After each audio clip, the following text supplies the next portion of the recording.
கழகத்தினுடைய கட்டுப்பாடுகளுக்கு மீறி நடந்தவர்கள் தான் மாண்புமிகு அம்மா அவர்கள் நடவடிக்கை எடுத்திருக்கிறார்கள். பிரிந்தவர்கள் ஒன்று செல்ல வேண்டும், ஒன்றிணைக்க வேண்டும் என்று சொன்னவர்கள் மீது மாண்புமிகு புரட்சி தலைவர் மாண்புமிகு அம்மா நடவடிக்கை எடுத்ததில்லை. மிகப்பெரிய தோல்வி 1989 ஏற்பட்டது கழகத்திற்கு. தலைவர்கள் இணைவதற்கு முன்பாக தொண்டர்கள் இணைந்து மீண்டும் அனைத்து இந்திய அன்னார முன்னேற்றங்களும் ஒருங்கிணைந்து மதுரை மருங்காவில் நடைபெற்ற சட்டமன்ற இடைத்தேர்தலில் வென்று மீண்டும் ஆட்சியை கைப்பற்றுகின்ற ஒரு நல்ல சூழல் உருவானது. அனைத்து இந்திய அன்னார முன்னேற்ற கழகத்தின் 50 ஆண்டு கால சரித்திரத்தின் 30 ஆண்டு காலம் ஆண்டிருக்கின்ற கட்சி அனைத்து இந்திய அன்னார முன்னேற்ற கழகம் இன்றைக்கு இந்த நிலையில் இருக்கிறது. தொடர் தோல்வி இது தேவைதானா? மாண்புமிகு அம்மாவில் எந்த நிலையில் நம்மிடம் கட்சியை ஒப்படைத்தார்கள்? ஆண்ட கட்சி மீண்டும் ஆளுகின்ற உரிமையை 32 ஆண்டுகளுக்கு மேலாக பெற்ற ஒரு சரித்திர சாதனையை, வரலாற்று சாதனையை நிகழ்த்தி 2016 மாண்புமிகு அம்மா அவர்கள் சட்டமன்ற தேர்தலில் வெற்றியடைந்து அந்த நிலையில் தான் கழகத்தை ஒப்படைத்து சென்றார்கள். இதற்கு தேவையான அந்த நிலை.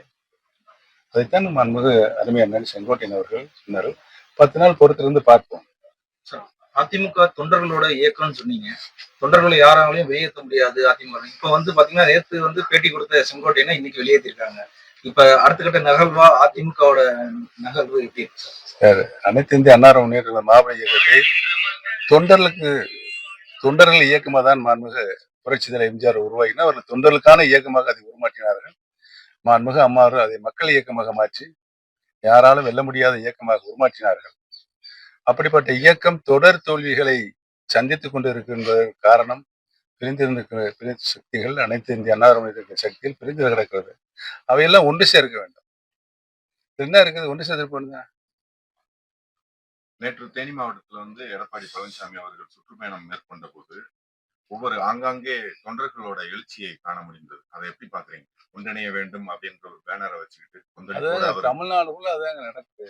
தமிழ்நாடு உரமே அவங்க மனதின் குரலை அடக்கி இருக்கின்றார்கள். அதை எப்படி வெளிக்காட்டுவார்கள்? இங்க நடந்தது.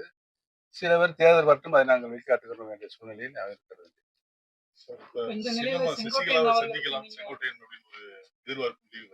அதனால அது பண்பாட்டின் அறிகுறி.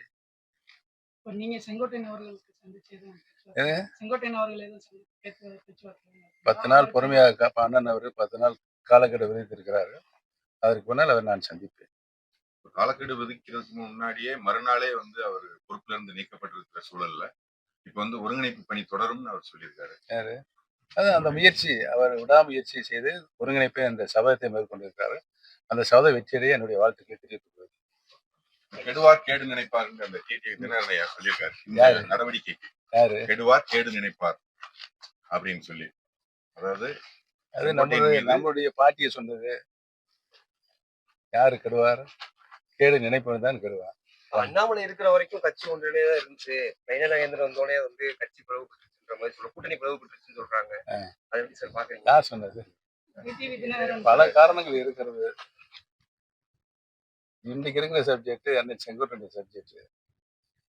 அது நல்லதில்ல முடியறதுன்னு ஆண்டவனை வேண்டிக்கங்க. அந்த 2026 எப்படி கரெக்டா இந்த ஒருங்கிணைந்த ஒரு அதிமுக தேர்தலை எதிர்கொள்ளுமா?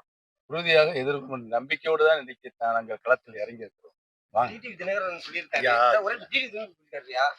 என்னன்னா திரும்ப அண்ணாமலை மாநில தலைவர் ஆனா ஒன்றிணைய வாய்ப்பு இருக்கு, பாஜக கூட்டணி சேர வாய்ப்பு இருக்குன்னு அவர் சொல்லியிருக்காரு. உங்களோட கருத்து என்ன சார்?